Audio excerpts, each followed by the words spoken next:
How far would you go to protect the one you love when the greatest danger is yourself? Welcome to Wicked Games, Part 4. The next pulse-pounding chapter in TK. Leigh's gripping romantic suspense series that keeps hearts racing and secrets unraveling. In this emotionally charged installment, love and deception collide in the most unexpected ways. As past demons resurface and hidden truths come to light, our characters must navigate a tangled web of passion, lies, and sacrifice.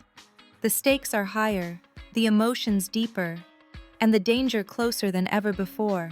With each chapter, TK, Leigh masterfully blurs the line between devotion and destruction, pulling us into a world where nothing is black and white and every choice has a consequence. Will love conquer the darkness, or will the game finally break them? Chapter 24.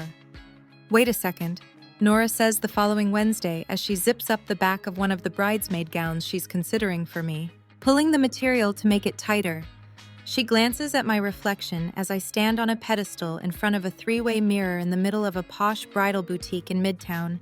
It's a silver dress that hugs my body through my hips to where it falls a few inches above my knees. Thankfully, Nora's not sticking us all in the same color and style. We'll all be wearing different tones and cuts, based on our body type and coloring, better than Hannah's wedding. When Izzy and I were forced to wear identical pink chiffon gowns that looked like a bottle of Pepto-Bismol got freaky with a cotton candy machine. You had sex in his office. Her voice carries through the space and I glare at her, but she doesn't seem to care. I doubt any of the ladies who work here will flock to social media to dish about whatever hot gossip they overhear. They've probably heard much juicier stories than one of the bridesmaids almost sleeping with her college professor. We didn't have sex. I correct. We almost had sex. How close are we talking here? Evie pipes up from her position on one of the uncomfortable-looking chairs that would be more fitting in a Victorian tea room than a dressing room at a bridal boutique. Are we talking about to rip open a condom close or a little tip action before the first thrust close? There was definitely some tip, although I'm not sure I'd call it just some. My cheeks heat. Lincoln is rather gifted. We all giggle as I fan myself dramatically. As angry as I was initially, discussing everything with my friends is exactly what I need. They're better than any therapist. They make me believe I'll get through this little rough patch. What are you going to do? Evie asks once our laughter dies down. What can I do? I should have stayed quiet. This never would have happened if I kept my mouth shut in class and pretended we have no history, just like he's done. And what risk an even bigger blow-up down the road? Izzy quips before glancing at Nora. By the way, that's a good style choice for Chloe. Simple. Straight lines work best since she has.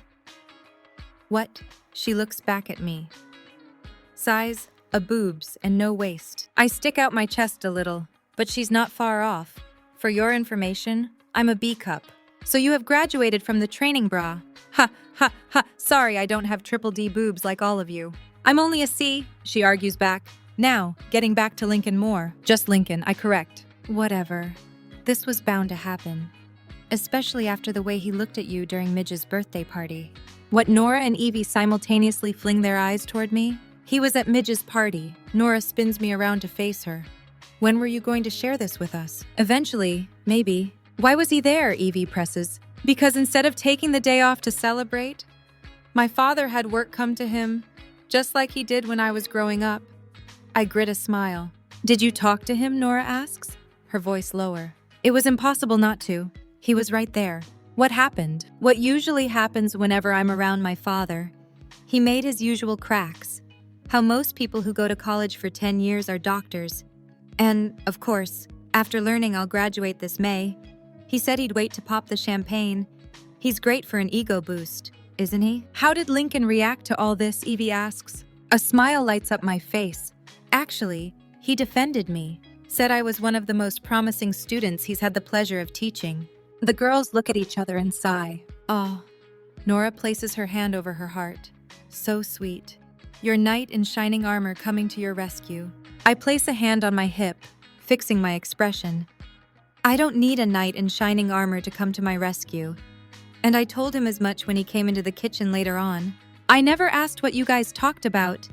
Izzy waggles her brows, grinning deviously. I stare into space. recalling with striking clarity the conversation I had with Lincoln. We talked about a lot of things, but one stands out. Love, I murmur. 3 pairs of eyes instantly widen. What Evie gasps. In what context, Izzy inquires. Always the pragmatic one. Did he tell you he loved you? Nora bounces on her feet. No, no, no. Since it appears we've settled on this dress for me. I head back into the fitting room. Not like that. Then how, Evie asks. I pull on my jeans, then yank my top over my head before tugging my boots up my legs. Satisfied with my appearance, I walk into the sitting area, plopping down on a chair. It was more in the context of my relationship with Midge and how he thought I was a conundrum. Which he's spot on about, Nora comments. I'm not that difficult to figure out. Oh, come on. She exaggeratedly rolls her eyes. You're hot, then cold. I can understand how Lincoln would be confused. You give off the impression you're this tough bitch who doesn't let anything get to her. And that's probably exactly what Lincoln thought because he didn't have a chance to get to know the real Chloe. Not like we do. So I can only imagine his surprise when he walked into your father's house to see you at a birthday party for the spawn of the man you loathe and his replacement wife, as you've always called her. It's not Midge's fault she has a father who will never be happy with anything she does. My words linger in the air for a moment before Izzy speaks once more. What happened next? I shake my head, trying to piece it all together. I told him love makes people weak, to which he argued it makes you human. And then they all leaned toward me, sitting on the edge of their seats, literally, staring into the distance. A shiver rolls through me as I recall that exact moment. He asked if I wanted to feel human, if I wanted to feel he was so close, the closest he'd been to me in months. And then, yes, Nora encourages as they all inch even closer, desperate for my story. We almost kissed. Almost, Izzy asks. My father came in talking about some emergency filing they needed to get done, so Lincoln went back to work. It's silent for a moment. I don't expect anyone to come up with a solution. This isn't a problem that can be fixed. It's just something I need to learn to live with for the next 7 weeks. Then I'll never have to see Lincoln again. At least I get a break this week with it being spring break. That's it, Evie slams her hand on the side table, startling us. What? That's what this is all about. What as I scrunch my brows together, tilting my head. This whole thing with Lincoln. You're worried he'll choose his job over you. He has chosen his job over me. But it wasn't like he had a choice. It's right there in the code of conduct. Exactly. She shoots up, tapping a finger against her lower lip. I can see the wheels spinning in her head. Never a good thing. You were the one who insisted he not tell anyone about your relationship. He wanted to report it. Then after the semester, if there was still something there, you'd be free to pursue it. But you made sure there was no chance, under the guise of your father not finding out for fear he'd think you didn't earn your degree. And if he knew, that's precisely what he'd think. I don't think that was the reason at all. Sure, that may be what you told Lincoln, but it was a preemptive strike. Nora breathes, turning her wide eyes to me, as if a puzzle piece just snapped into place. A preemptive strike, I counter dismissively, averting my gaze. You two are crazy. You've been reading too many romance novels, or watching too much daytime TV. I did not tell Lincoln to keep this a secret, as a preemptive strike against... I wave my hand around. Whatever you've concocted in those twisted brains of yours. Maybe not at the time, Izzy interjects thoughtfully. I shoot my eyes to hers, glaring at my traitorous friend. She's not supposed to take their side. She's supposed to support me, have my back. Maybe at first, you genuinely were concerned about your father. But I also think, deep down, you were hoping Lincoln would fight for you. What I didn't, she stands from her chair, walking toward me, squeezing my biceps. I know you, Chloe, probably better than anyone else. For you to take a chance on Lincoln, you must have seen something in him that made you believe he was different. Well, thank you, Dr. Nolan. Should I book my next session with you or your receptionist out front? I joke, trying to lighten the mood. But Izzy doesn't let up. She never does. Your father was a crappy male role model. He still is. Which is why, when Lincoln didn't even try to fight for you, It broke something inside you. I push out of her hold and cross my arms in front of my chest. He didn't break me. I insist. But I can't look her in the eye. I think he did. I think he showed you what was possible. I think you felt hope that not all men are like your father, or any of the other assholes you used to sleep with. So when he didn't fight for you, it reminded you too much of how your father chose his job over you and your mom. But I think if Lincoln knew how much you still want to be with him, things might be different. I think he would fight for you. I'm pretty sure lying on his desk with my legs spread sends that message loud and clear. That just shows you were willing to sleep with him. Maybe he needs to know you're willing to take a risk. Like he'll have to. I doubt you've ever given him any indication you were serious about him. Since it appears you haven't been following along, I'll say it again. I never had the opportunity. I found out he was my professor before we could take things to that level. Or are you using that as an excuse? I open my mouth, trying to come up with some argument in my defense. I want to deny her words hold even the faintest hint of merit, that Lincoln wrote me off the instant he learned who I was. But I can't. His pained expression as he handed back my panties is still ingrained in my mind. A person who feels nothing but indifference doesn't look at you that way. A loud ringing rips through and I blow out a breath, saved from having to respond. I rummage through my bag, pulling out my phone, a number I don't recognize appearing on the screen, inwardly grateful for the reprieve. I offer the girls an apologetic smile, then bring my cell up to my ear. Chloe Davenport. I answer with all the professionalism I can muster, assuming it's a lead on a story. Chloe, it's Louise. Louise. I wrinkle my nose, trying to place the name. I usually pride myself on my memory, but I'm drawing a blank here. Yes. She lowers her voice to almost a whisper. Your mother's sponsor at AA. I inhale sharply. In all the years I've played lifeguard to my mother's alcoholism, her sponsor has never called me, even when things got a little hairy. We took it in stride, simply trying to keep any temptations or triggers as far away as possible. I'm sorry. Of course. I give Izzy a knowing look, then stand and slip out of the sitting room, making sure I'm out of earshot before continuing our conversation. Is everything okay? Yes, it's just... Your mother hasn't attended her normal meetings the past 2 weeks, and she never misses a meeting without letting me know. I've tried calling, but she hasn't answered. I thought of phoning her work to see if anyone there knows anything, but I'm not sure what her coworkers know of her recovery. I didn't want to overstep, so that's why I called you. Have you spoken with her recently? I pinch the bridge of my nose, releasing a long sigh. No, I haven't. Guilt forms a knot in my throat at how I've dropped the ball these past few months. Apart from a few texts and phone calls, I've barely spoken to her since I got back from Vegas. It sounded like things were going great with Aaron, her boyfriend. I didn't think I needed to keep a close eye on her. I've had some personal stuff going on myself, and I guess I kind of fell down on the job, so to speak. It's not your job to take care of her. She reminds me. I'm sure it's nothing. I can be a bit of a worrier. While I may not know Louise well, I can tell her concern goes above being a worrier. She's a recovering alcoholic herself. She knows how quickly someone can regress. You're right, she's probably fine, but I'll make some calls anyway. And you'll let me know? Of course. I hang up and draw in a long breath, fighting against the headache I feel coming on. Like Louise said, it's probably nothing. But I've been in this place before. It's never nothing. Not where my mother is concerned. So I return my attention to my cell and call my mother's work number. On the first ring, a bright voice answers. Carsdale Associates, how may I direct your call? Hi, it's Chloe Davenport. Hello, Chloe, how can I help you? Is my mother around? I'm sorry, the receptionist says with fake sympathy. She's not.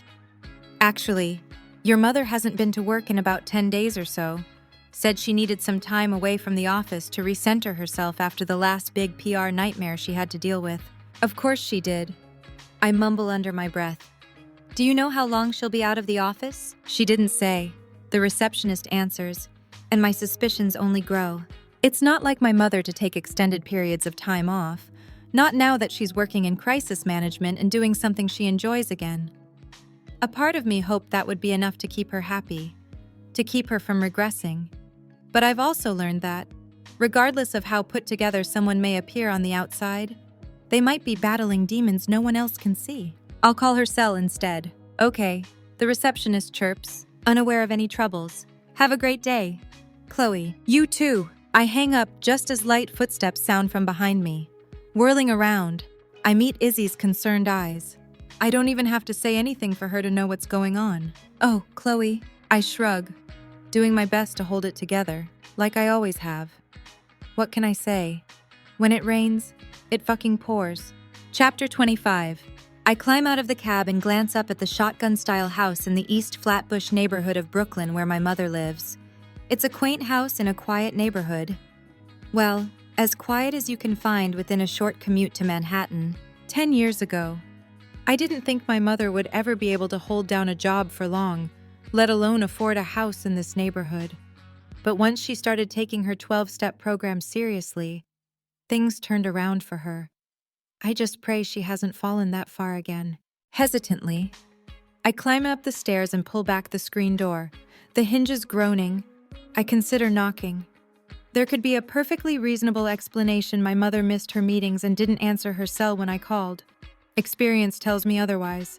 Pulling my keys out of my bag, I find the one I'm searching for and insert it into the lock. The instant I step inside, my suspicions are confirmed. The scene is the perfect example of what it's like to have a high-functioning alcoholic in your life. The house is decorated with expensive furnishings, artwork hanging on the walls, high-end appliances in the kitchen, a demonstration of success. But the wine bottles littering the island, kitchen counter, and living room coffee table tell a different story. I curse under my breath. I should have known something like this was bound to happen. I've been so consumed with work, school, and all the drama going on with Lincoln, not to mention helping Nora with the final stages of planning her wedding. Most nights, I'm barely able to sleep more than a few hours. I thought my mom was doing good. She had been doing good, better than good. So good that I made the mistake of moving her down my list of priorities. Now I'll have to suffer the consequences of that. Mom, I call out timidly, stepping farther into the house. I walk to one of the windows and crack it open, allowing some fresh air to fill the place. A crash sounds from the basement, the sound ominous against the quiet. I whirl around, darting down the stairs. When I round the corner, I expect to see her lying on the floor, having fallen in a drunken stupor. Instead, I come face to face with a do-it-yourself nightmare. The walls have been repainted from the previous drab eggshell color to a deep gray. Droplets splashed on the laminate wood flooring, since my mother didn't think to lay down any plastic first. Bubbles and streaks abound on the walls from the shoddy paint job. Various fabrics and cuts of wood are strewn all over the place. Along with power tools, I wouldn't trust this woman with sober, let alone in her current state. My mother's personality when she drinks can range from happy to angry and everything in between. Over the years, I've learned to prepare myself for a wide variety of personalities, thanks to the alcohol. If she was drinking because she had a good day at work, she'd shower me with love and praise. But if something happened in her personal life, she'd curse and demean me in a way that made my father seem like an amateur. But I'd take an irate drunk over a home-renovating drunk any day. I can handle her mood swings. I can't handle her with power tools. Mom, she spins around, her mouth falling open, eyes widening. She blinks, remaining still, trying to figure out her next move. Her gaze briefly floats to a corner of the room where several cans of paint sit. Beside them is a glass of red wine, the bottle next to it nearly empty. At 3 o'clock on a Wednesday, I'm not saying I'm perfect and never occasionally have a few drinks during lunch, but I'm also not a recovering alcoholic who shouldn't be drinking at all. At fucking all? My glare narrows, lips forming a tight line, nostrils flaring. I don't even know what to say. As always, I want to blame myself. How much longer can I do that? I'm about to ask her what she thinks she's doing, but when she sees the outrage in my expression, she attempts to distract me. Chloe. Her movements are overly dramatic as she takes the cigarette out of her mouth, opening her arms to me, a lazy smile on her face. Her silver hair is pulled back, paint dotting her tanned complexion as well as the jeans and t-shirt she wears. There's my baby girl. She steps toward me, wrapping her arms around me. I can smell the liquor coming off her. "What are you doing?" I push out of her hug before she burns me, taking the cigarette from her. I extinguish it in a nearby ashtray. I've never been a fan of her smoking. She picked it up when she finally got serious about getting sober, trading one vice for another. But I'd rather have her smoke than be drunk. "What does it look like I'm doing?" She waves her hand around. Making a mess out of the basement, I shoot back. She jabs me playfully. "Oh, stop. No. I'm surprising Aaron with a man cave." "A man cave." I lower my voice. "Has he moved in with you?" "Not yet, but he does spend a lot of time here. So I thought I'd do something to surprise him when he gets back from his business trip later today." She looks around the space, scrunching her nose at the utter chaos surrounding us. The basement looked infinitely better when it still had its dreary wall color that lacked personality. "I'm not sure it'll be done in time, though." She blows out a breath, then straightens, her voice brightening. "I'll tell you something. All those home improvement shows that make this kind of thing seem easy are full of it. This shit is hard. But look." She grabs my wrist, pulling me toward the far wall where it appears she attempted to install a custom entertainment center. I shudder at the idea of my mother using a circular saw and nail gun. She's lucky she didn't lose a finger. I steal a glimpse at her hands to make sure. Counting 10. Isn't it incredible I did that myself? Who would have thought? It certainly is incredible. Feeling like I've stepped into an alternate universe. I wonder if my mother thought to use a level in her infinite wisdom. By the looks of the lopsided shelves lining the place where a TV would eventually sit, I assume the answer is no. "Well, I'm glad you're here. I can use an extra set of hands if I'm to finish this before Aaron's flight lands in." When she brings her watch to her face, her eyes bulge. Shit. Is that the time already? His flight's supposed to land in a few hours and I haven't had a chance to start the coffee table. Come on. She clutches my arm again, dragging me toward several pallets, all in various stages of disrepair. Do I even want to know what this is supposed to be? "This is what we're going to make the coffee table out of," she answers proudly. "Pallets. Apparently, it's a trend." I printed out some instructions. She glances around, wavering slightly from the sudden movement. "They're around here somewhere." She begins moving piles of wooden slats, paint cans, and brushes. "Mom?" "Not now, Chloe," she barks, probably sensing what I'm about to say.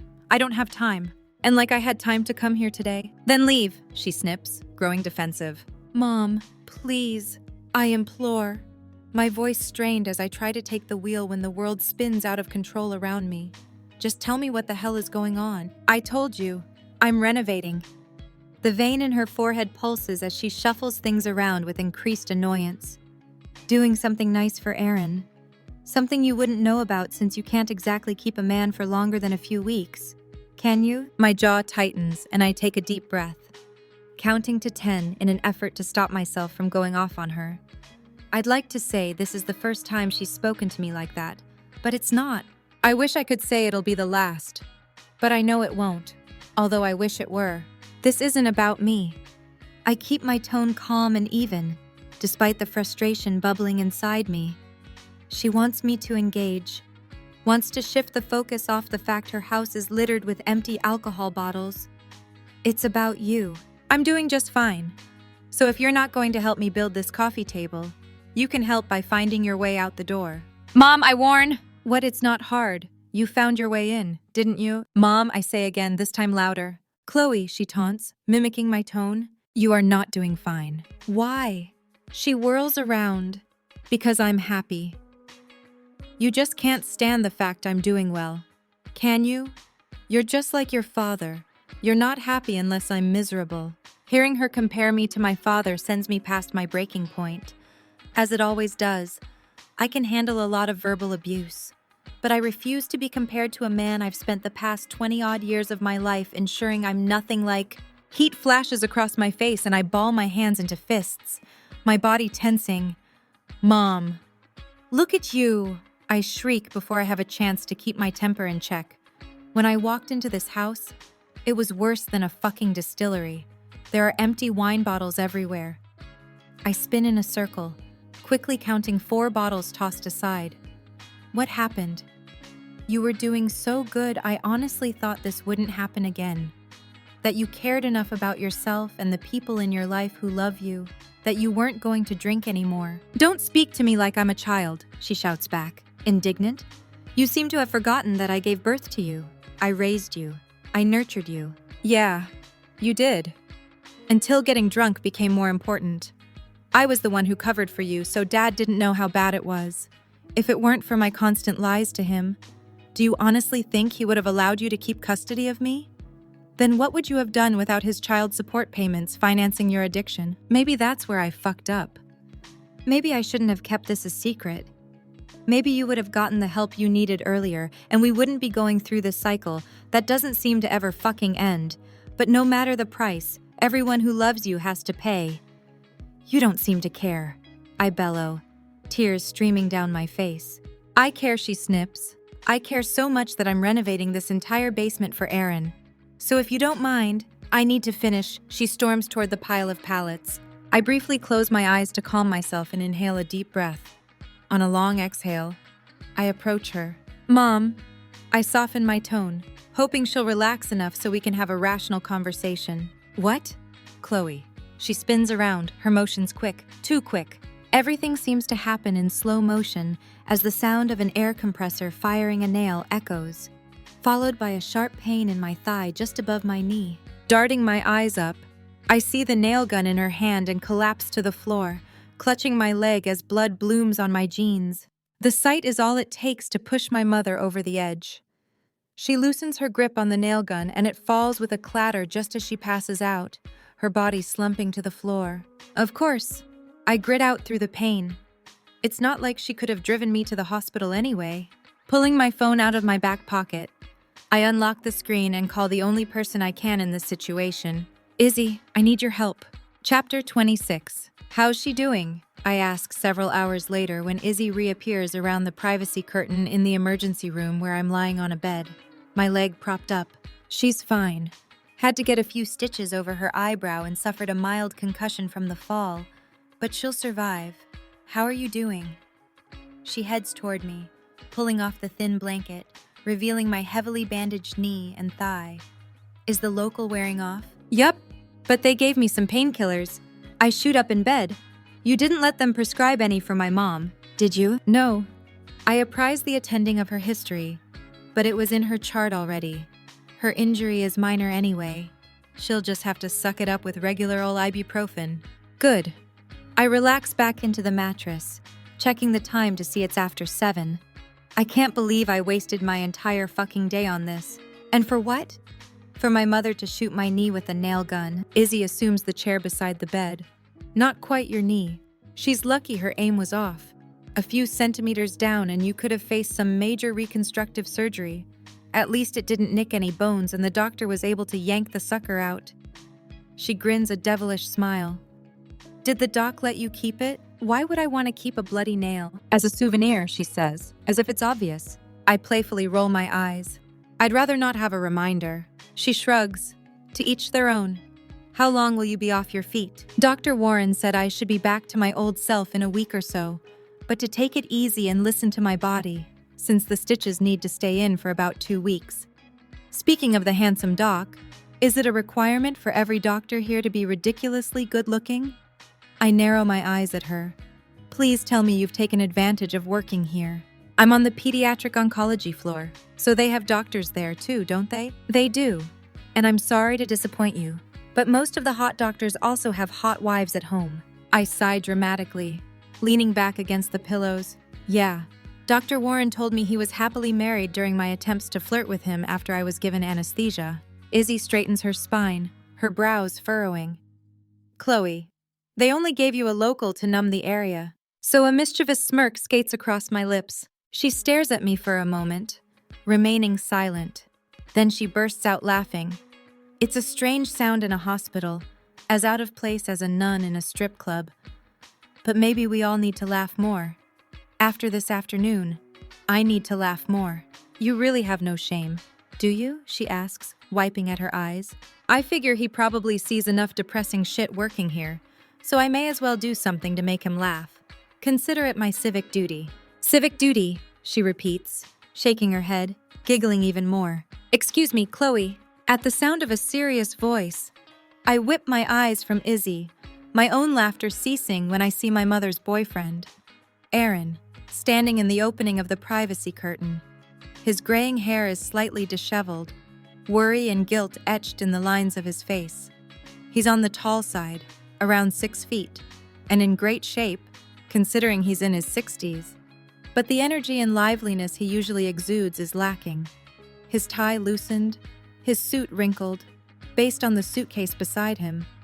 I gather he took a cab straight here from the airport. "Aaron, I sit up in the bed, my mom is actually..." He interrupts. "I'd hoped to talk to you first." He shifts his attention, noticing Izzy at my side. "Thanks for taking care of my girls." "You bet." She stands from the chair and walks to him. They hug briefly and he kisses her cheek. "I'll give you two a few minutes." She looks back at me. "You should have your discharge papers soon, but if you need anything in the meantime, shoot me a text." "I will." I watch as she leaves, grateful to have a friend like Izzy, who immediately left Nora and Evie to get me to the hospital. Then I turn my attention to Aaron, apprehensive about his reason for wanting to talk to me. "This is all my fault." He slumps into the chair, burying his head in his hands. I exhale, knowing all too well what he's going through. I've done this same thing myself, more times than I can count. Hell, I did the same thing earlier today when I walked into Mom's house and was met with the smell of alcohol. "No, it's not," I say with all the compassion I can. "I promise you, nothing you could have done." "No." He darts his eyes to mine, his gaze intense and remorseful. "It is. I could have stopped it. I could have prevented it from starting in the first place." I open my mouth, about to reassure him once more, when he says, "I gave it to her." I shake my head. Alcohol? I gave her the alcohol." His admission is a punch to the gut, the air knocked out of my lungs. "You gave her alcohol." I'm barely able to get the words out. With a deep sigh, he closes his eyes, his shoulders drooping. "How long has this been going on?" He runs a hand over his face. "For a little while now." "How long?" I demand again through clenched teeth. Hesitant, he licks his lips. Then his unwavering gaze meets mine. "About 3 or 4 months." His admission hits me hard, my jaw dropping, the world feeling like it's giving out from beneath me. My mother's been drinking for 3 or 4 months. I'd hoped maybe he'd brought over a bottle of wine a few weeks ago. But 3 or 4 months, so much could happen in that time frame. So much could go wrong in that time frame. I didn't expect it to get this out of control. He offers in a misguided attempt to not seem like the villain in all of this. But even if he'd only given her a sip, it would be 1 sip too many. "Oh, you didn't... What did you expect when you gave alcohol to an alcoholic?" I hiss, trying to keep my voice low. A part of me feels bad about speaking to him this way. It's one thing to have a shouting match with my mother when she's in one of her stupors. Sometimes it's the only way to get through to her. But Aaron is basically a stranger to me. It's not like I showed up at her door one day and force-fed her a bottle of vodka. It started out relatively innocent, a sip out of a glass of wine I'd order at dinner. That's the same thing as force-feeding her. And what were you thinking? Ordering wine when you were with her. You've been to meetings with her, haven't you? He nods, his eyes glassy from unshed tears. Then you know being around other people drinking could trigger a relapse. I didn't think it would be that bad. She's around worse stuff with some of the clients she works with, helping them cover up their own alcohol or drug abuse issues. I thought she could handle it. He blows out a long breath. I guess I was wrong. You think I glare at him, a tightness in my chest. Do you have any idea the damage this has caused? I managed to say through the frustration building in my throat. But I read that most alcoholics who suffer a relapse come out stronger afterward. That would be true if her boyfriend hadn't been giving her the goddamn alcohol. I wanted to tell you a few months ago, especially when the occasional sip turned to drinking half my glass, then a full glass. But I didn't want you to hate me. I care about your mother. You need to believe You have a funny way of showing that. He pinches the bridge of his nose, his jaw tightening. I know I fucked up, and I don't expect you to forgive me. That's not what I'm asking for. His eyes float to mine, imploring. I love your mother. Tell me what I can do to make it right, to help her get back on track. I stare at him, sick to my stomach. You want to know how you can make it right? Yes. He clasps his hands in front of him. Anything. Tell me and it's done. Leave her alone. My words cause him to instantly straighten. What? You are her trigger. I lean as close as I can in the hospital bed, my gaze unwavering. If you really do care about her, you'll keep your distance. She needs to get sober. Something that won't be easy if the person who constantly fed her alcohol is around. He stammers, chewing on his bottom lip. Do you think that's best? Won't that upset her? Make it even worse. He blinks repeatedly, grasping at the last straw he can pull. Getting her sober again will put enough stress on her. Shouldn't she not have a daily reminder of the man who gave her alcohol? Absolutely. She may love you, but now you're just one giant alcohol vending machine, and that's all you'll ever be to her. That's all she'll ever see when she looks at you. A man who will cave and feed her addiction when the people who truly love her would never have even imagined giving her so much as a sniff of their wine. So if you truly do love her, you'll walk away and let her heal. Jaw tight. I glower at him, my chest heaving. I'm sure this conversation isn't good for my blood pressure. This entire scenario is shit for my blood pressure. Briefly closing my eyes, I suck in a steadying breath before looking back at him. I can't make you do anything you don't want to. I continue, my voice softer, more controlled. I can beg for you to walk away. But you're two adults. It all comes down to how much you love her. Are you selfish enough to stay with her, knowing you're a crutch? Or are you selfless enough to allow her the opportunity to recover? Something she'll never have otherwise. He stares at me for what seems like an eternity, indecision flickering in his gaze. My heart thrums in my chest, my breathing echoing in my ears, my lips pinched tight. Finally, he lowers his head, nodding in resignation. Okay. His agreement comes out as a strained whisper. I offer him a compassionate smile. It doesn't go unnoticed how difficult this must have been for him. I hate that I even had to force him to make this decision, but he forced me to put him in this position. I just pray my mother understands why this was the only option. Chapter 27. I stretch my leg out in front of me as I work on the couch Saturday evening. It's been an interesting couple of days since the incident in my mother's basement. Upon being discharged, she apologized profusely, even went so far as insisting I stay at her house that night. I took her up on the offer, partly because I was recovering, partly so I could keep an eye on her. To my surprise, the instant we got back to her place, she cleaned up all the empty bottles, then proceeded to pour every last drop of alcohol down the drain, all without me asking her to. The following morning, she was up bright and early, getting ready for work. She even attended an AA meeting on her lunch break. It gave me hope that this little relapse may not be as bad as all the others, which was why I felt comfortable enough to stay at my apartment tonight, since the weekends tend to be busy in my line of work. If my mother weren't coping as well as she is, I would have been at her place, but she went to her normal Saturday book club meeting with some of her other AA friends, then texted afterward to say she was crawling into bed and relaxing for the rest of the evening. She even sent a photo as proof. I hate that she thinks she has to provide photographic evidence to back up her statements, but there's a certain level of trust that's broken whenever she has a relapse. She's used to it as much as I am. Just as I'm about to stand and hobble into the kitchen to make a coffee, my phone rings, a number I don't recognize appearing on the screen. No rest for the weary, I murmur to myself before answering. Chloe Davenport. I'm instantly met by loud music, coupled with raised voices. Is this Chloe Davenport, a man practically bellows? Yes, I respond hesitantly. I need you to get to Spring Lounge in Soho. There's a woman here, very intoxicated, argumentative. I was about to call the cops when she begged me to call you instead. I'm assuming this is your mother since you have the same last name. Short, silver hair, mouth like a trucker. With a heavy sigh, I pinch the bridge of my nose, fighting against the frustration filling me.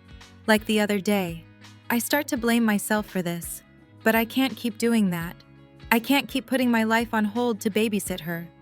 When will it end? Yes, that's my mother. I briefly entertained the idea of not bailing her out this time.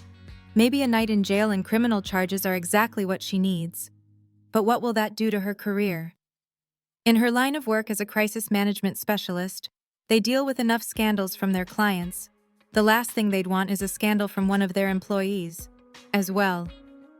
And I refuse to go back to the way things were years ago, when I had no choice but to find more creative ways to earn money to help her pay the mortgage. It takes everything I have to afford my own rent. I'll be there as soon as I can. Don't take all night. There's only so long I'm willing to babysit her. All right. I jump to my feet, wincing from the pain. I'm on my way, yanking on a pair of sneakers. I limp out of my apartment without grabbing a jacket, despite the snow beginning to fall, and hail a cab. The drive takes a little longer than normal, thanks to the weather. But after 15 minutes, the cab pulls up in front of the neighborhood dive bar. When I step inside, I'm grateful to see my mother sitting at the end of the bar, a full glass of water in front of her, seemingly calm.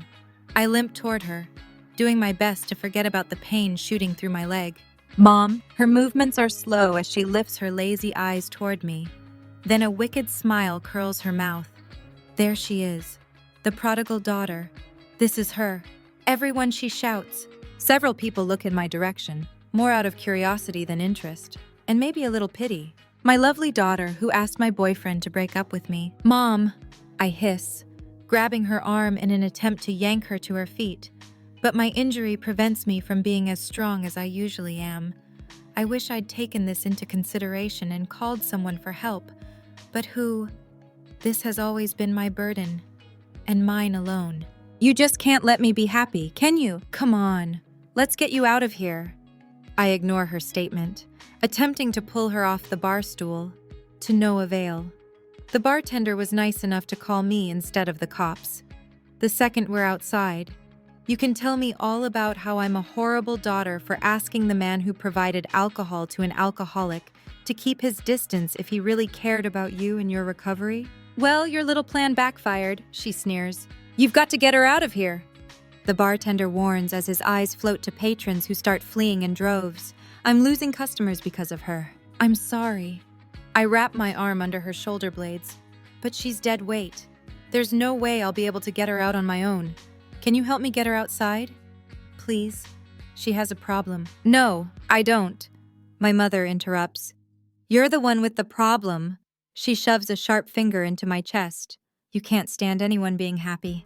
I clench my jaw, drawing in a deep breath before I do or say something I'll regret, and make an even bigger scene, resulting in both of us getting arrested. Looking back to the bartender, I implore one final time. Please, I'm begging you. My voice trembles, a lump forming in my throat. I've been in this situation with my mother more times than I can count. I've had to drag her out of numerous bars before they called the cops, but I've never felt as helpless as I do right now. The bartender blows out a long sigh, throwing the dish towel hanging over his shoulder onto the bar. Fine. Gratitude fills me, the bald man akin to a guardian angel at this moment. Thank you. He simply nods, then comes out from behind the bar and hoists my mom to her feet with ease. Thankfully, she doesn't fight it.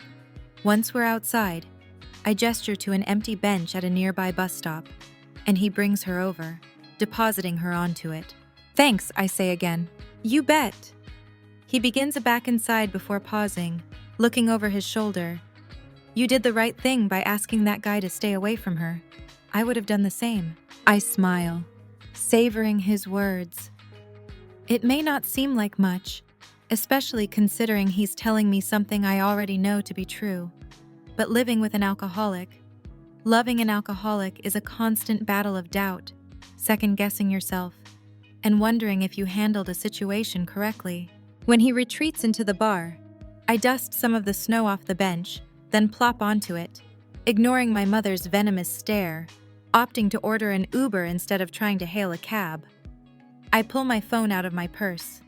Maybe if I offer a big tip, the driver won't mind helping a severely inebriated woman into the car. You must feel proud of yourself, she taunts. Huh. You're responsible for Aaron leaving me, then decided to come here to gloat.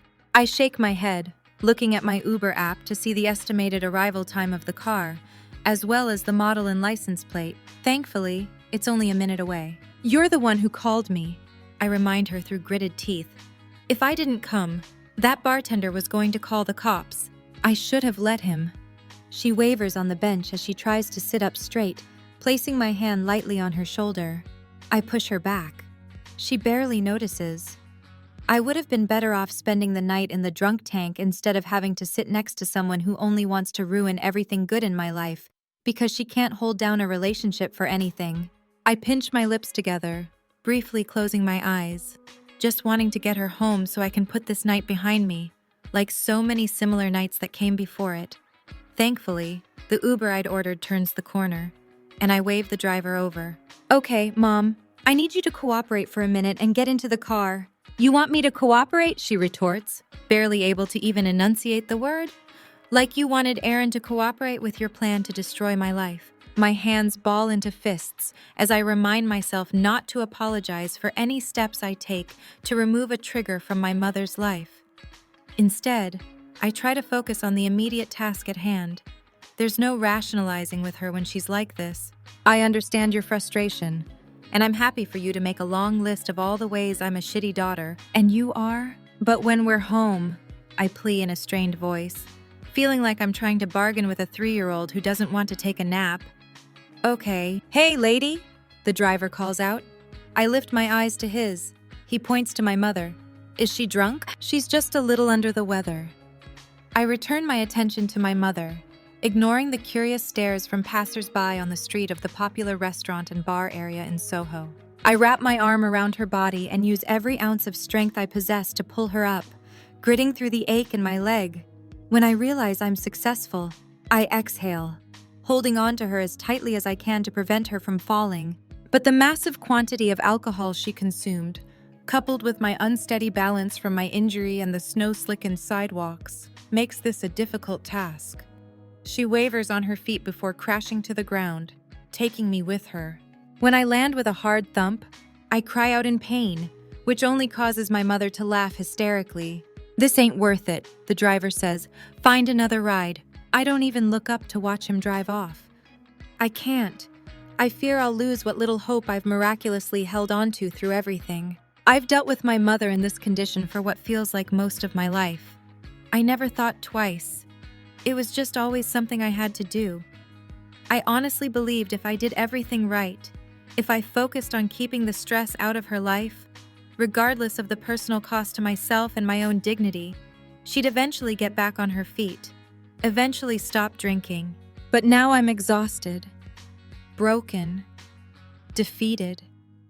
And for the first time since I realized my mother had a problem, I allow my tears to fall, allow the emotions I've kept locked inside to flow out. What did I ever do to deserve this? Despite the pain, I clutch my legs to my chest, wanting to hide from the world, to press that imaginary reset button on my life. Sirens wail, horns honk, happy voices converse as people pass. Not one soul stopping to help the poor, injured 20-something struggling with a drunk. I shouldn't be surprised. I learned long ago the only person I can count on is myself. Karma really is a bitch, isn't it? My mother slurs. This is what you get for ruining my life, for always ruining my life. I shift my eyes to hers, tears obscuring my vision. I should just leave her here, should let her fend for herself. But I can't, no matter what she's done, no matter the vitriol she spews. I've always put up with it, refusing to abandon her like my father did. I would have been better off if you were never born. Then your father never would have left me. We were happy until you showed up. I know. I nod, swiping at my cheeks, my throat closing up. I don't have the strength to fight her anymore. Life has sucked everything out of me. I don't even have the energy to return to the bench, my limbs too heavy to move. Instead, I stay on the sidewalk, my teeth chattering, my fingers growing numb from my lack of any winter attire. Another reminder of how I can't do anything right. I pull my legs tighter against me, feeling like it's the only thing keeping me glued together. I try to cover my hands with the sleeves of my thin shirt, but my clothes are wet from the snow. my body shaking from the combination of my sobs and frigid temperatures. I'm not sure tonight could get any worse. Chloe, a deep voice cuts through. I stiffen, unable to breathe, to move, to think, wanting to wake up from this nightmare that keeps getting worse with every passing heartbeat. I thought I'd hit the lowest of the low, sitting on a dirty New York sidewalk, too weak to drag my drunk mother into a cab, snow falling around me, my body shivering because I didn't have the wherewithal to protect myself from the elements. But no, fate or karma or whoever had to make sure the one man I didn't want to see me like this bore witness to my breakdown. Chloe, he repeats when I don't react, keeping my head buried in my legs. This time, his tone is less confused, more sympathetic. Please go. I manage to get out through my wheezing breaths, my tears falling even more relentlessly. His hand touches my shoulder. I snap my head up, shrugging him off. I have no idea what I did to deserve being saddled with an alcoholic mother for the past 15 years of my life. But I took it all in stride. I didn't break down when my mother failed to show up for my high school graduation. I didn't break down when I had to quit college to work so she didn't lose the house. I didn't break down when I saw that first property tax bill and knew I no longer had a choice but to sacrifice the last shred of dignity I had in order to pay it. But this right here, having Lincoln look at me this way, his eyes glassy with emotion, it fucking destroys me. He licks his lips, shaking his head, speechless. Please, go, I say again, this time louder. My words drawing the attention of several passers-by. The last thing I need right now is you gloating about what a fuck-up I am. I sob, my entire body quivering, but no longer from the cold, from the raw emotions filling me. I know I am. I'm trying so fucking hard. Please, leave me alone. When he doesn't make any move to retreat, I bury my head back in my legs. You're the last person I want to see right now. Chloe, he says again, just as Professor Gordon's familiar voice calls out to him. Link, the car's here. Without looking at him, I can sense his hesitation. I bring my legs closer to me, sending a silent prayer to the big man upstairs to grant me this one favor and make Lincoln leave. Seconds pass, seeming like hours. Finally, he exhales deeply. When I hear the crunch of his footsteps retreating in the snow, I steal a glance and watch him walk away. It's what I wanted, but it makes me cry even harder, makes me feel even more alone. Burying my face once more, my tears continue to fall, releasing everything I've kept hidden for years. It doesn't seem to faze my mother. She keeps her head on my shoulder, berating me. I tune it out. I can't listen to it anymore, officially out of options. I'm about to reach into my purse to call Izzy when I feel a warmth wrap around me. A weight lifts off me and I dart my eyes to my left, disoriented, watching as Lincoln hoists my mother off me and carries her down the block toward a yellow cab idling in front of an upscale French restaurant. Once she's secure in the back seat, he returns to me.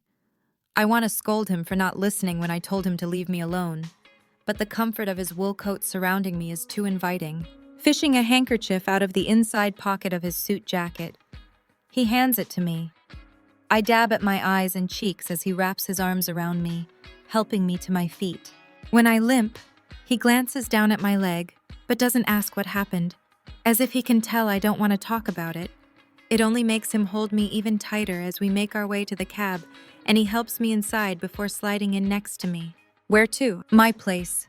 The last thing I want is to sit in a cab all the way out to Brooklyn when my apartment is mere minutes away. Which is Lincoln arches a brow. I blink, caught off guard that he doesn't even know where I live. I guess we never got to that point. Turning my attention to the driver, I rattle off my address in the West Village. With a nod, he merges into traffic. I relax into the seat, closing my eyes as a shiver rolls through me. Lincoln pulls me against him, rubbing my arm, and I rest my head against his chest, the metronome of his heartbeat offering a brief escape from my reality. I've been where you are, he says after a beat. I raise my eyes to his, my brow wrinkled. Exactly where you are, he emphasizes, then looks forward, keeping me in his warm embrace. Chapter 28. I got her.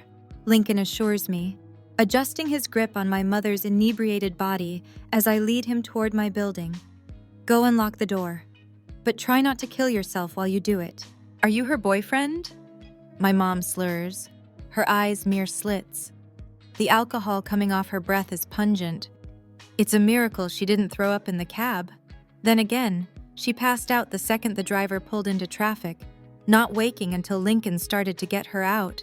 No, I'm not. His tone isn't exactly friendly, but it's not icy either. Just indifferent. Figured as much. Did he get tired of you like the rest of them? Mom! I grit out in warning as I climb the front steps, searching my purse for my keys, grateful when my frozen fingers land on them. We've never dated. I insert the key into the lock, pushing the door open and stepping inside. Lincoln close behind. I head into the living room, kicking off my shoes. Now that I do believe, all these years, you've claimed you weren't interested in settling down, but I finally figured it out.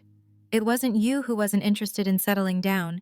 It was everyone else. I draw in a slow, steady breath, keeping my eyes forward, biting my lower lip to prevent myself from flying into a seething rage. They saw you for what you really were, she continues, relentless as always. Someone who would spread her legs for a story, or a great pair of shoes, or the latest designer purse. That's enough, Lincoln barks, his voice echoing.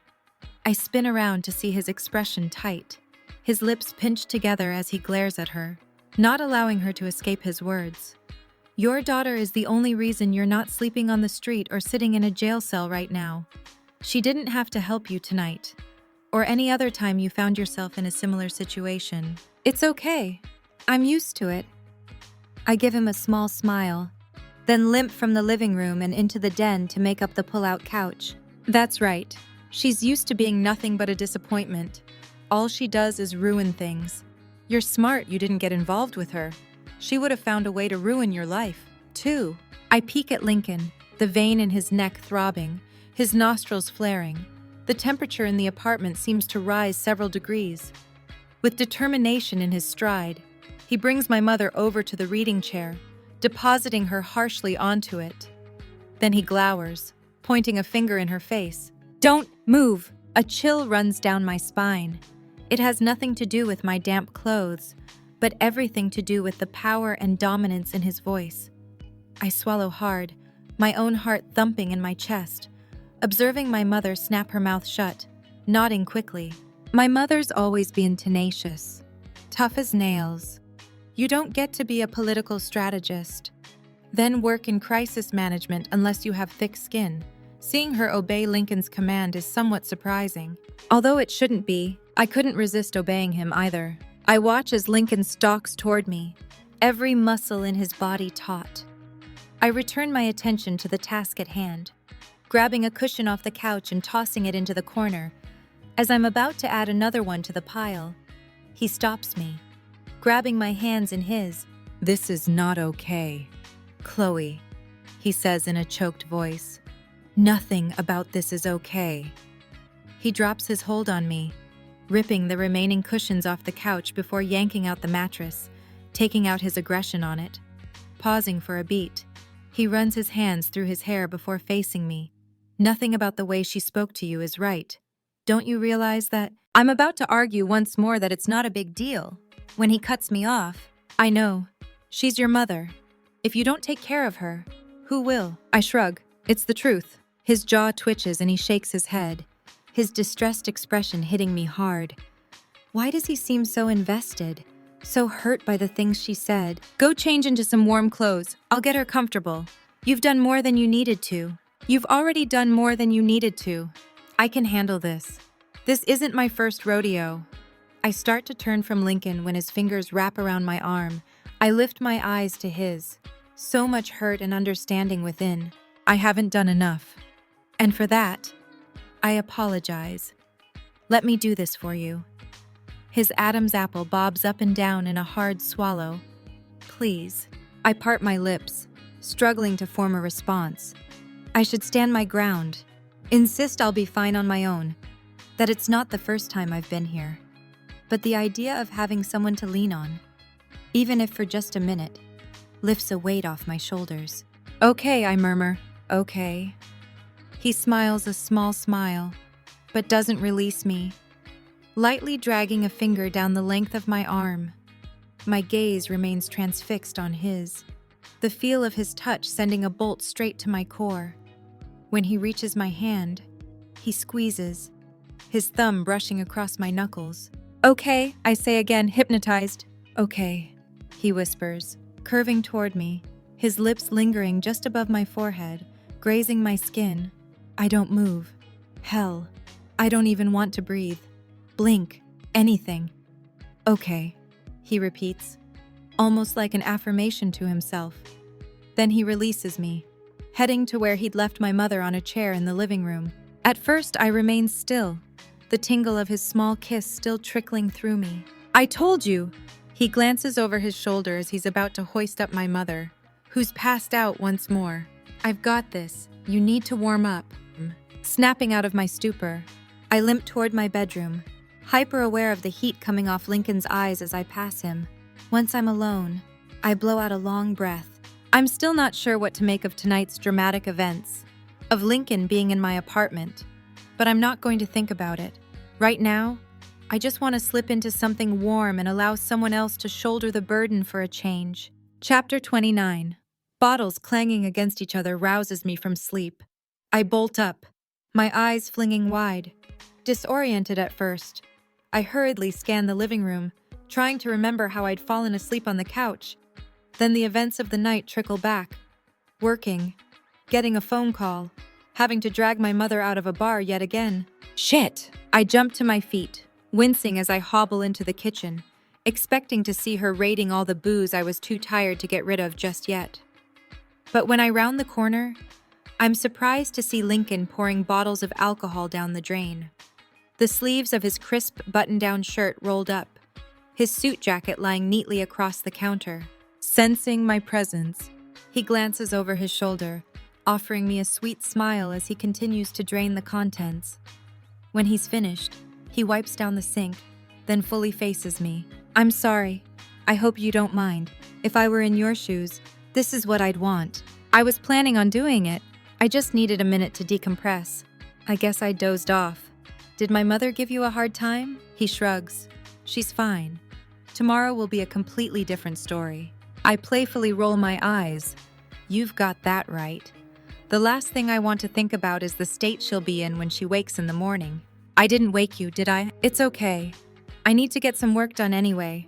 My voicemails and inbox are probably overflowing with messages. Yes. He leans against the counter, crossing his arms in front of his chest. I avoid staring at his biceps as I limp past him toward the one-cup brewer, trying to ignore the heat coming off him. It's impossible to escape it in such close quarters. My kitchen no bigger than the galley of a boat. The gossip mills must be running full force, correct? Celebrities seem to enjoy getting into trouble on the weekends. I grab a mug and place it underneath the spout, popping a pod into the brewer. I glimpse at Lincoln. Want one? He worries his bottom lip, seeming to weigh the pros and cons of staying for a coffee, before finally answering. Sure. I refocus my attention on the coffee maker, neither of us saying anything while I prepare 2 cups. When I'm finished, Lincoln grabs them and heads into the living room, making himself comfortable on the couch. Once I lower myself onto the opposite end, he hands me my mug and I take a sip, the nutty flavor relaxing me, shifting my body. I stretch my legs along the length of the couch, placing a pillow under my injured one to keep it elevated, per my discharge instructions. So, what happened? He keeps his voice low so as to not disturb my mother sleeping in the den. Are you asking about tonight with my mother or my leg? As curious as I am to know everything, I'm more interested in your leg at the moment. He inhales a sharp breath, his eyes widening, expression flushing. I mean, I didn't mean it like that, I just meant, it's okay.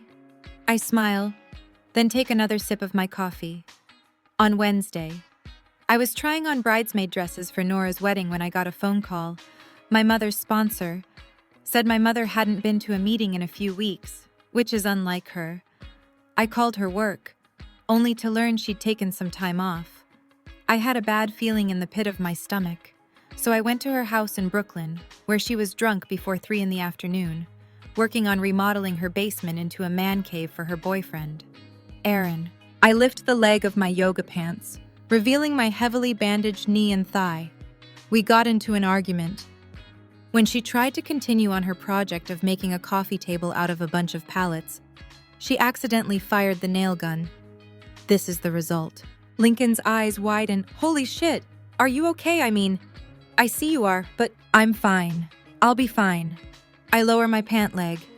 She missed hitting any bones, so they were able to remove the nail without surgery. I should be as good as new in a few days. Apart from the nice new scar, I'll now have the rest of my life.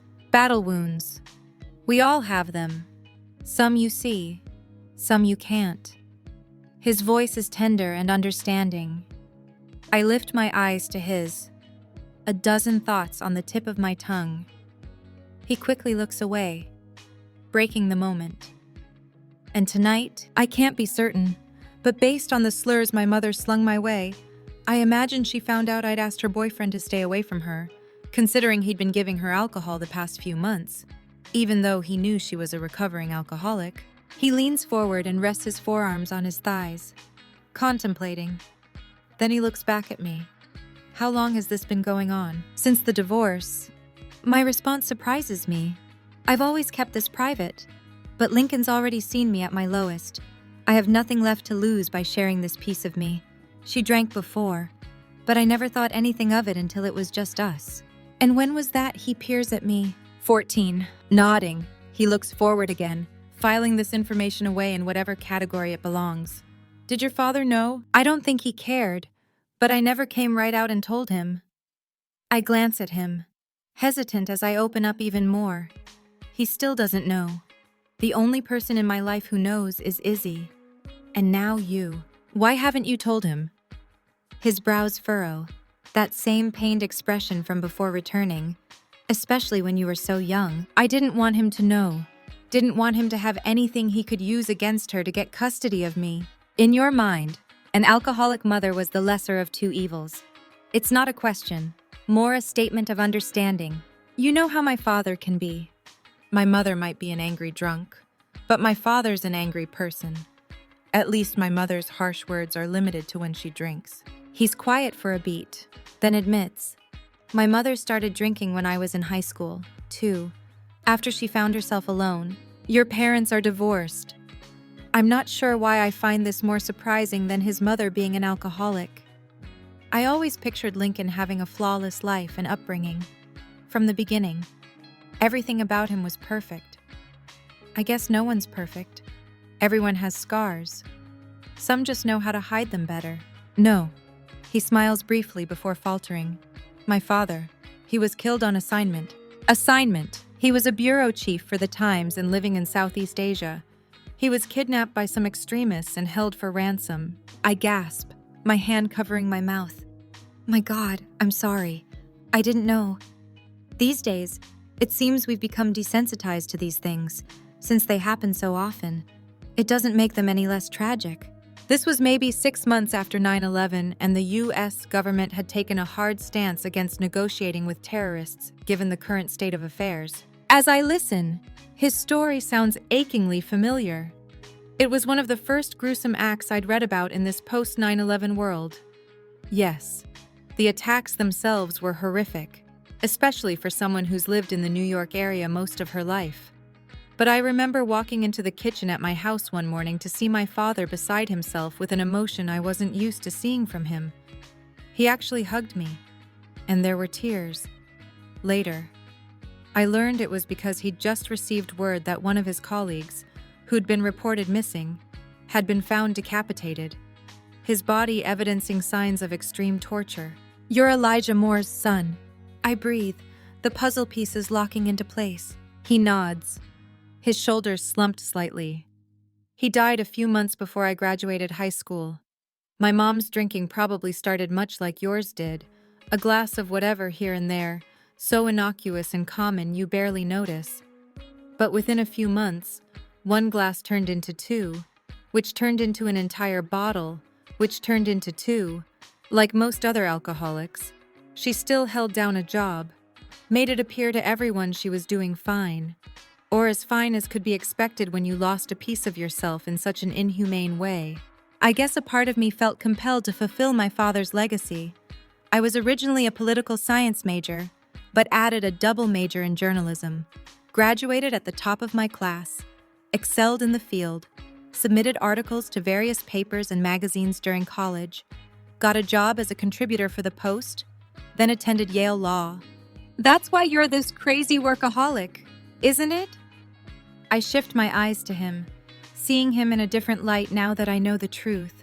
For the longest time, I questioned what someone as put together as Lincoln could see in me. But he's as broken inside as I am. It's the one thing you can control. Children of alcoholics tend to gravitate toward one thing they're good at and put all their effort into that, since it gives us a sense of control we don't have with our parents. Of course, I didn't focus on school. Instead, my relationships with various men gave me that sense of control. I said when, I said how, I said where, until Lincoln. It was the only thing I felt I had control over in my life, and I needed that control. You think I'm obsessed with my work? There's a twinge of hurt in his voice. Trust me, I scoff playfully, trying to lighten the growing tension. You are. I grew up with a man who always put his work before anything else. Still does. I shrugged dismissively, not wanting to dwell, which is probably why I'll never measure up to his impossible standards. Lincoln arches a single brow. Yet it doesn't stop you from trying, does it? I blow out a breath, surprised at how forthcoming I am. Exhaustion can do that to a girl. Just once, I want to feel like I'm good enough. Chloe. His tone is filled with compassion. He reaches across the couch, grabbing my hand in his thumb brushing my knuckles. You're more than enough. Such a simple statement, but it's exactly what I need to hear. What I've needed to hear my entire life. You're more than enough, too. I barely managed to squeak out. He squeezes my hand, the touch innocent, but the way he swipes his thumb along my skin has my cheeks heating. I lock my eyes with his, unable to look away. There's something new in his deep pools. Wonder, amazement, respect, and need. He can deny it all he wants. But people who are just supposed to be acquaintances don't look at each other the way Lincoln's currently admiring me. The way I'm currently craving him, wanting to feel something good and pure, even if for a moment. I inch toward him, hypnotized. He leans into me, his eyes focused on my lips as I part them. I promised I'd never put myself in this position again, especially after last week. Right now, I just need to wrap myself in something other than feelings of inadequacy and failure. But am I ready for the feelings of inadequacy and failure that will follow when Lincoln realizes this is a mistake? When he looks at me with the same disgust as he did a few days ago? Can I really put myself through that again? I know the answer to that. I've known the answer to that all along. When Lincoln's a whisper away and I can almost taste his addictive kiss, I snap out of the spell, practically jumping from the couch. You should go. I have work to do. I snatch his coffee cup and bring it into the kitchen. Spying his suit jacket on the counter, I grab it, ignoring his bewildered expression as I shove it at him. He doesn't say anything at first, just looks at me in a way that makes me want to wrap my arms around him and lose myself in everything he is. But that's not who we are. His gaze trained on me. He stands, taking his jacket from me and shrugging it on. If that's what you think is best. He arches a brow in question. A flicker of hesitation passes. How do I answer that? Is this what I want? No. But is this for the best? It must be. I do. I answer with reluctance. A sinking sensation forming that this is our final goodbye, that this is our last chance. Understood. His shoulders fall as he retreats from me. I cross an arm over my stomach, chewing on my lower lip. Am I ready for this man to walk away when I know in my heart we turned a corner tonight? Lincoln, I call out as he's about to disappear out my door. He pauses, glancing back at me, eyes brimming with hope. I part my lips, struggling to form a single word. Your coat, I say quickly, then rush into my bedroom, grabbing his heavy wool coat off the floor. When I return, I hand it to him.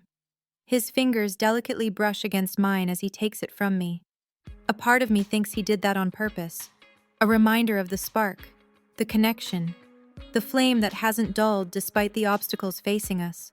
Well, good night then. His tone lifts toward the end, turning his statement into more of a question. It takes every ounce of resolve I possess not to clutch his face in my hands and kiss him. But tonight's events haven't changed the fact that he's my professor and I'm his student. I need to remain firm. I need to keep that line drawn. Good night, Professor Moore, I say in as determined a voice as I can muster at the moment. He briefly closes his eyes, exhaling a long breath. Goodbye, Chloe. Chapter 30. As a little girl, I went through a phase when I was obsessed with all things supernatural. After learning about the folklore theory of the witching hour, being a time increased supernatural activity could be present, I'd always hide under my blankets if I somehow woke up between the hours of 3 and 4. Tonight, as I toss and turn at 3 in the morning, the only increased activity is in my brain. No matter what I've tried, I can't seem to quiet my mind. I can't seem to stop thinking about Lincoln. I haven't been able to since we met. I've tried closing the chapter on us, tried starting a new one, but it's hard to turn that page when the person you want won't be there anymore. On a long exhale, I throw my arm over my head, staring at the ceiling, wondering if Lincoln is as restless as me, if he's thinking of me, if he wishes we could turn back the clock and take a different path. A gentle rapping cuts through my thoughts. I still, unsure whether it's real or if I'm simply hearing things due to exhaustion. A few seconds pass, my apartment falling silent once more. Then the knocking sounds again, this time firmer. More curious than anything, I get out of bed and limp toward the front door, lifting myself onto my toes. I peek through the peephole, my heart catching when I see Lincoln pacing on my stoop.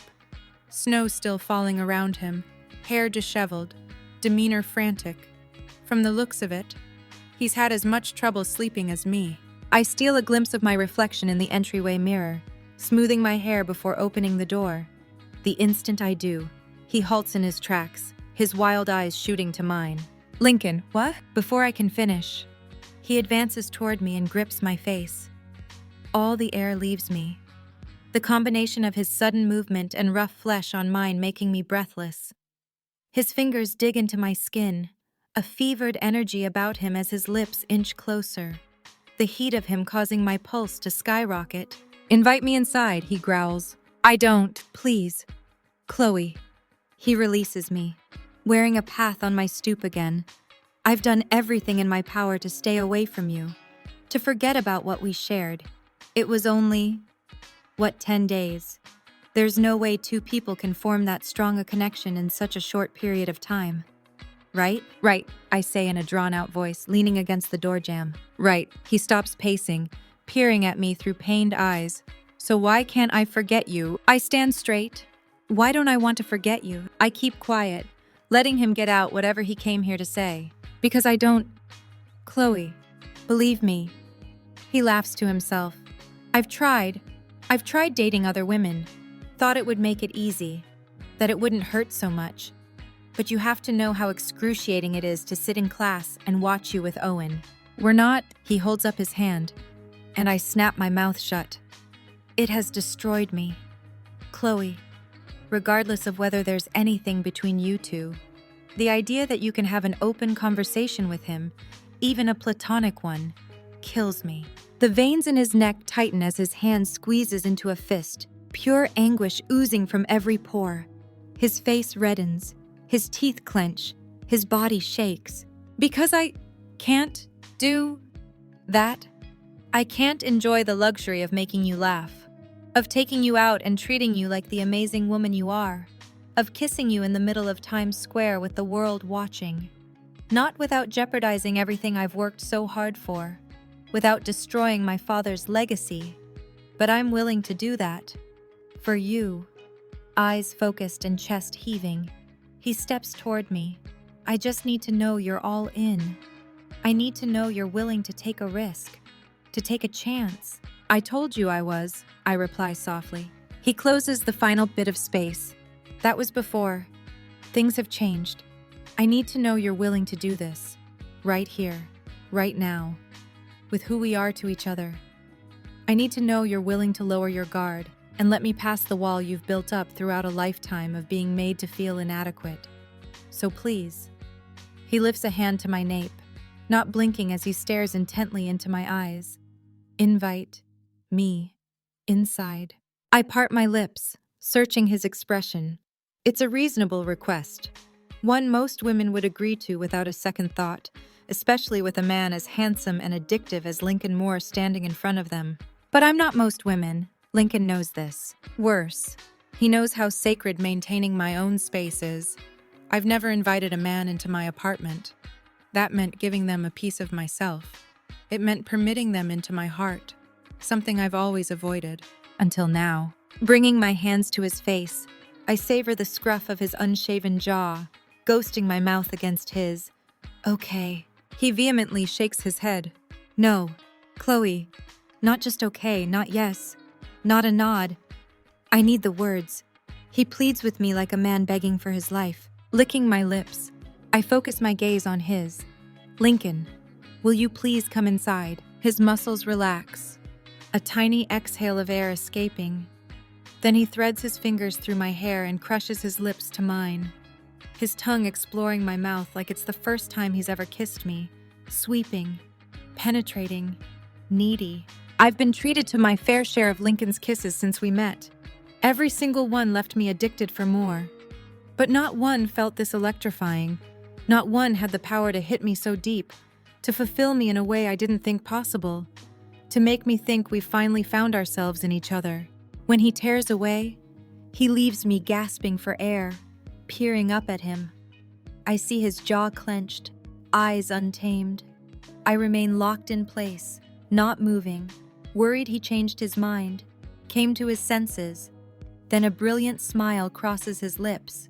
I cup his cheek and he melts into my touch, covering my hand with his. I pause to admire this man. The man who felt the need to rescue me from some drunk guy who wouldn't keep his hands off me. The man who smoothly sent a martini my way, just so he could come talk to me. The man who begged for a chance, his smile turning wicked. He swoops me into his arms and carries me toward my bedroom. Lincoln, I whisper shout. What are you doing? Helping you follow doctor's orders by keeping you off your feet. Once he kicks the door closed, he helps me find my footing, the playful atmosphere shifting. We stare at each other in the relative darkness, the only light coming from a street lamp casting a slight glow into the room. He brushes a strand of hair behind my ear, allowing him to see me unobstructed. His fingers linger on my face. I close my eyes, savoring the warmth of his skin on mine. You are so beautiful. I bask in his ardent declaration, my heart expanding. Then he brings his other hand to my face, his grip becoming harsher. Say you want me? I want you, I whisper. His lips touch mine. Our kiss a tease. Say you need me. I grip the back of his neck, digging my fingers into his skin. I need you. Lincoln. I move my mouth along his unshaven jawline, taking his earlobe between my teeth, his taste addicting. I've always needed you. With a growl, he forces my lips back to his tongue sweeping against the seam. His motions are the perfect combination of desperate and sweet, greedy and reverent, chaotic and controlled. His ravenous kiss leaves no question in my mind of how much he needs me. His rough grip loosens, his urgent kiss becoming tender. He exhales into me, his arms wrapping around me, keeping me safe in his embrace. As much as I want more of him, all of him, I want this too. These quiet moments between us, these reminders that he hasn't given up on us. Our mouths never break from each other as I fall onto the mattress, bringing him on top of me. I can't stop kissing him even if I want to. He is the elixir for my suffering, the cure to my torment, the remedy to all the tragedy, my perfect addiction. As he peppers starved kisses along my jawline, I crane my head, a shudder rolling through me when his 2-day scruff scrapes against my throat. I hook a leg around his waist, slowly circling my hips, my pulse increasing. Do you have any idea how much I've thought about this? How much I've fantasized about this? Yes, I moan as his fingers lift the hem of my t-shirt, my body aching for him. Tell me you've thought about me. Every day. I answer without a moment's hesitation. Tell me you've fantasized about me. His voice becomes more demanding.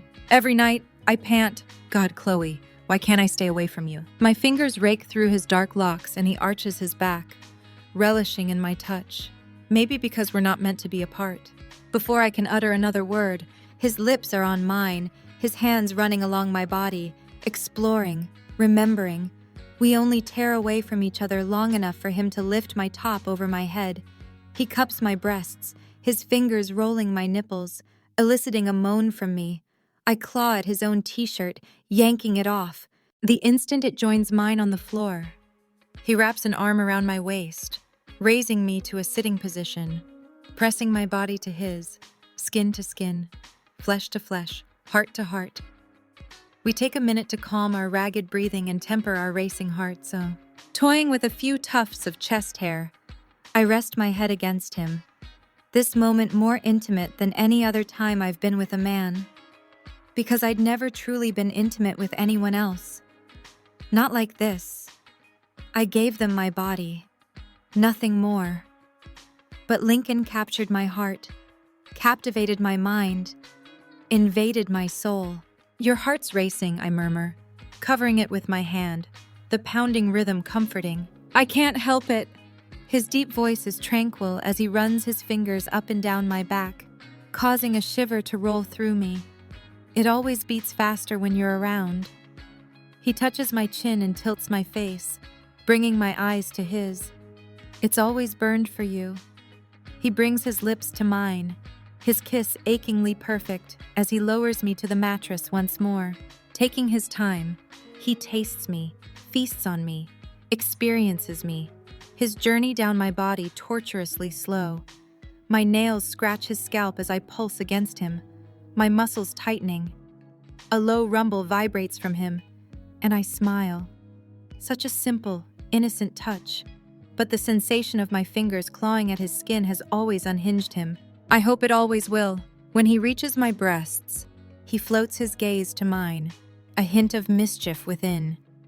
Then he returns his attention to me, taking a nipple into his mouth. I close my eyes, my body fusing into the mattress, sparks shooting through me.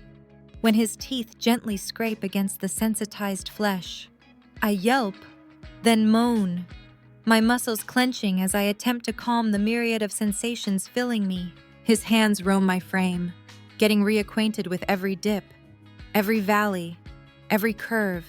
Each time he looms close to the waistband of my shorts, I grow hopeful, only for him to retreat. Please, Lincoln, I beg, my body a slave to his touch. Something I can help you with, Miss Davenport. Lifting his eyes, his lips kick up in the corners. I need you. I pant, my chest rising and falling in a quicker rhythm. The ache in my core only burning hotter with each passing second. I need to feel you. You are feeling me. He circles one of my nipples with his tongue, eliciting another moan, before tracing a line in the valley between my breasts, the sensation unhinging me. You know what I mean. He cocks his head. I think I do. But maybe you should tell me so I'm certain we're on the same page. It takes all my resolve not to break into a huge smile at the memory of the games we played our first night together, both outside and inside the bedroom. His cheeks clutched in my hands. I look at him with a heated stare. Lincoln, I need you to fuck me. He keeps his gaze locked on mine for several seconds as my words linger in the air. Blowing out a long breath, he shakes his head. I'm not going to fuck you tonight, Chloe. My heart falls as I blink repeatedly, but he presses a finger to my lips, silencing my protest. This isn't just sex for me. I swallow hard at his sincerity. It's not just sex for me, either. My words surprise me. Despite trying to convince myself otherwise, it's never been just sex with Lincoln. It's always been something more. That's why I'm not going to fuck you. Not now that we've finally made it to this place. Tonight, I'm going to seduce you. He lowers his mouth to my neck, beginning his agonizing journey down my body once more. Your mind. He briefly sucks on my nipple before heading farther south. Your body. He dips his tongue into my belly button, drawing a line along my waist before meeting my eyes. Most importantly, your heart. He holds my face in his hands, our connection strong. Your heart is what I want more than anything. It's yours, I assure him, my voice a whisper as I struggle to speak through the lump in my throat. It's always been yours. He treats me to a sweet kiss before pulling back and lowering my shorts, leaving me in my panties. These look familiar. He smiles slyly, smoothing a finger along the silky material. They should. Not caring about the pain from my stitches. I manage to prop my legs up, spreading them. He takes the hint and brings his thumb to my center. They're yours after all. Arching toward him, I scrape my lips against his. Yours are the only panties I've worn since you got them for me. I never stopped being yours, even if you stopped being mine. He presses his mouth more firmly against mine. I never stopped being yours. Chloe, never. He narrows his gaze on me, allowing his statement to sink in. Then his fingers hook into the waist of my panties, about to pull them off. Don't! I grasp his forearm, then grin deviously. Leave them on, like our first night together. You liked that. Biting my lower lip, I nod, my eyes heated. You know I did. Well then, he grabs my thighs, spreading them wider, positioning himself. Who am I to disappoint? As he inches toward me, my pulse skyrockets, the seconds seeming to stretch, time standing still when I need it to hurry. Finally, he presses his mouth against me and I moan, my eyes fluttering into the back of my head. The first time he did this, the unwelcome barrier of my panties only frustrated me. But this is what I need right now, a reminder of how far we've come since that night, but at the same time how we're still the same people, that nothing's changed. At least the important thing hasn't. This connection hasn't. Lincoln, I moan, scraping my fingernails against his scalp. Yeah, baby. The vibration of his voice pushes me higher and higher, and I move against him with greater urgency. I never thought it possible to get off without him actually touching me. He proved me wrong back then, just like he's continued to prove me wrong. That familiar quivering sensation fills me, my toes curling, spine tingling, and I hold my breath, my brain unable to focus on anything other than the immense pleasure this man brings me. When I don't think anything could feel more incredible. Lincoln pulls back the fabric of my panties, his tongue tracing along my center.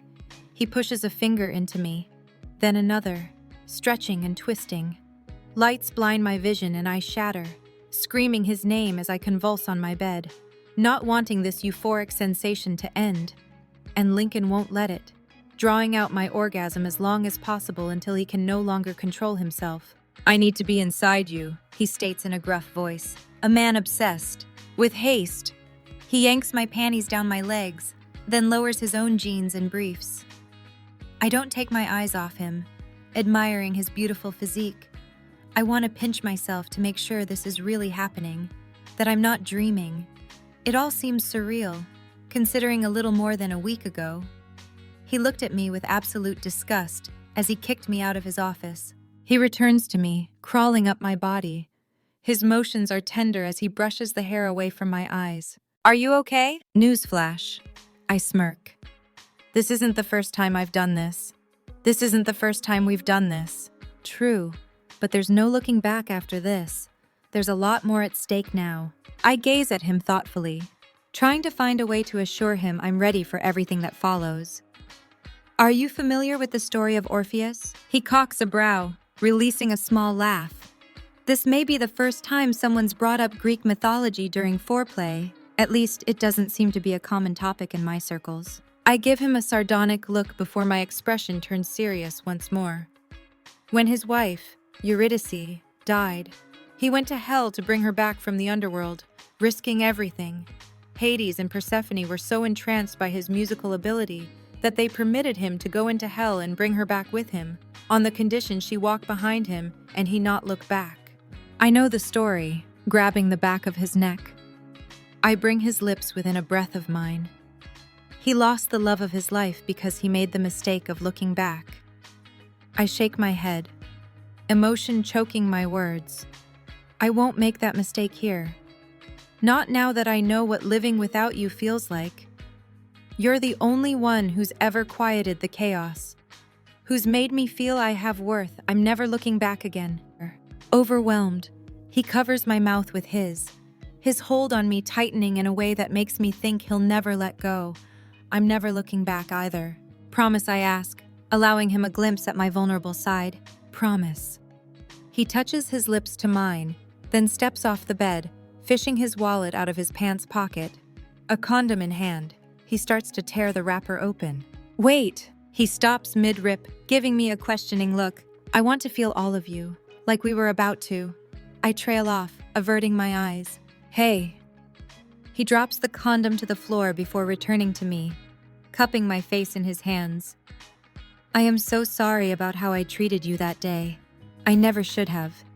He pauses, collecting his thoughts. I guess I was just scared. I get it. You're risking a lot by being with me.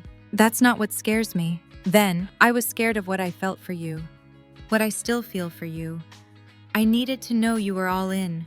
That you wanted this, whatever this is. That you wanted more than you've ever wanted before. With a grin, I pull him on top of me. I can unequivocally say I want more. Lincoln more. Because I've never heard that one before. He jokes. Hey, I playfully slap him. You're not supposed to allude to past girlfriends when you're about to have sex with the new woman in your life. Didn't anyone ever teach you that? Possibly. He smiles a devilish smile. But I'm happy to have you teach me that lesson. Lifting his arousal to me, he spreads my wetness around, then pushes into me. Slowly, deliberately, perfectly, over and over and over. God, I like the sound of that. I bring him closer to me, meeting his rhythm. I expect him to pick up the pace, but he doesn't, drawing out his motions in an agonizingly slow rhythm. He was right. This isn't sex. This is a seduction of my mind, my body, my heart. He buries his head into the crook of my neck as I wrap my legs around him, kneading him closer. But no matter how tightly I squeeze, how deep he drives, it's still not enough. Still can't extinguish the flame building inside, the fire that's been burning for him since the first time our eyes locked. I scrape my nails down his back, which elicits a groan, causing him to increase his pace. I meet him thrust for thrust, our bodies a tangled mess of legs and arms as we share this beautiful moment, propelling each other higher and higher until we both shatter in an explosion of ecstasy and bliss. Spent. Lincoln collapses on top of me, breathing labored. I wrap him in my embrace, kissing his sweat-stained brow. Thank you. He brushes his lips against mine. For what? Not making you use a condom. He chuckles. No, I mean, it's certainly much more enjoyable without one.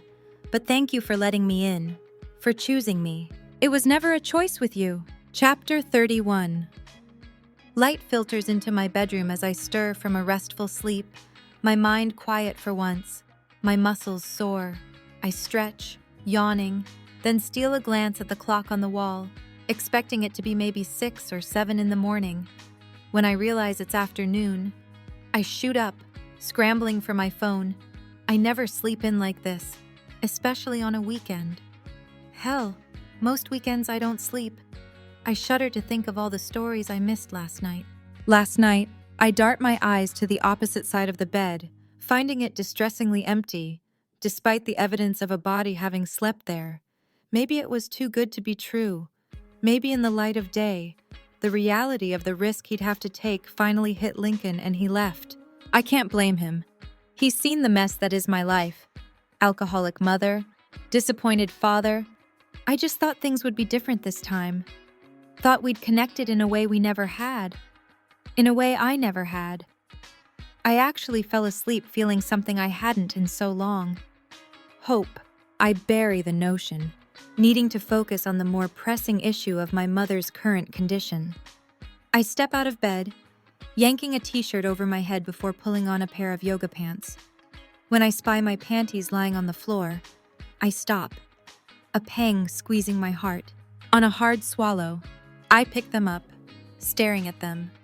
Every other time we've spent the night together, we didn't part ways without him stealing my panties, claiming them as his. This solidifies my original suspicion. You'd better not be thinking about keeping those. I whirl around, my breath catching when I see Lincoln standing in the doorway, hair mussed, a lazy smile on his face, his green eyes narrowed. He strides toward me. They are mine, after all. With a wink, he reaches for the panties, taking them out of my hand and shoving them into his pocket. When I don't react with a snarky comment as I normally would, all the playfulness disappears from his expression. I thought you left. I admit, my voice small, that you realized this was a mistake. Oh, Pixie. He wraps his arms around me, pulling me against him. I inhale his comforting scent, savoring in his use of my nickname again. Nothing about you has ever been a mistake. Well, except the way I treated you. Gripping my chin, he forces my gaze to his, and I won't do it again. I will never make you feel like you're a mistake, like you're not worth the risk, like you're not enough. I swallow hard at the sincerity in his promise, doing my best to stop the tears from forming in the corners of my eyes. I should hate that I'm letting him see my vulnerable side, but it's cathartic. Around Lincoln, I don't have to pretend to be someone I'm not. I don't have to be this resilient person who's unaffected by anything. I can lower my walls and let him in. I can finally be me. I meant what I said last night. You're more than enough. Chloe. He kisses away the tear sliding down my cheek before bringing his lips to mine. You're more too. He skims his mouth against mine, the touch light, making me want it deeper. But responsibility dictates otherwise. With a sigh, I break away. I should go check on my mom. She's fine, he says nonchalantly, as if it's perfectly normal for him to be here during one of her relapses. Well, as fine as she can be. He lowers his voice. I hope you don't mind, but I called my mother. I furrow my brow. Your mother, she's a nurse, used to work in OB, but once she went into recovery, she changed paths and now works in a rehab clinic. I figured it would be good to have some sort of medical professional around. Medical professional. He blows out a long breath, running his hand through his hair. On my mother's advice, I found your mom's keys and went through her place this morning. He brings his hands to my biceps, his expression grave. Chloe, I think your mother's been drinking a lot longer than you've been led to believe. Definitely much longer than just a few months, possibly years. I think she just got good at hiding it. Probably figured if she did everything she was supposed to, went to work, attended meetings, stuff like that, no one would think anything was amiss. But I already went through her house. I placed my hand on my dresser to steady myself. The night we were discharged from the hospital, when she was sleeping, I made sure she'd gotten rid of everything. He arches a brow. Hidden bottles. What do you mean? Even though it was her house, she had liquor stashed in places you never would have thought. A flask between the mattress and box spring, some mini bottles hidden in the top of the toilet. She even cut out pages in a few of her hardcover books to fit a bottle. All places my mother also hid alcohol. But she promised. I clench my fists. After I had to quit school because she lost her job due to her drinking. After I trail off. Bile rising in my throat at the memory of everything I endured to keep a roof over her head. She promised. Said she finally realized how it was affecting those around her. And she probably did, until the withdrawal got to be too severe and she started sneaking a sip here and there. Then a glass. Then an entire bottle. My mother did the same thing. The only thing that finally helped her beat her addiction was a full detox. Not simply going to meetings and seeing a therapist. I won't lie to you. It's going to suck. Especially with the length of time your mother's been self-medicating. I shake my head, still trying to process the betrayal and lies, my limbs growing heavy under the truth. He grabs my hand, running his thumb along my knuckles. You don't have to go through this alone. I know you don't like the idea of depending on anyone, that you want to prove to the world you can handle anything and everything life throws at you. But it's okay to let someone else carry the burden for a while. That's all I want, to help you carry that burden. Tell me what you need. What I need, I begin. Anything, within reason, of course. He winks. What I need, I meet his eyes, searching them. Yes, with a smile, I say. What I really need is a strong cup of coffee. He pushes out a laugh, his shoulders relaxing, bringing me back into his embrace. He places a soft kiss on my head.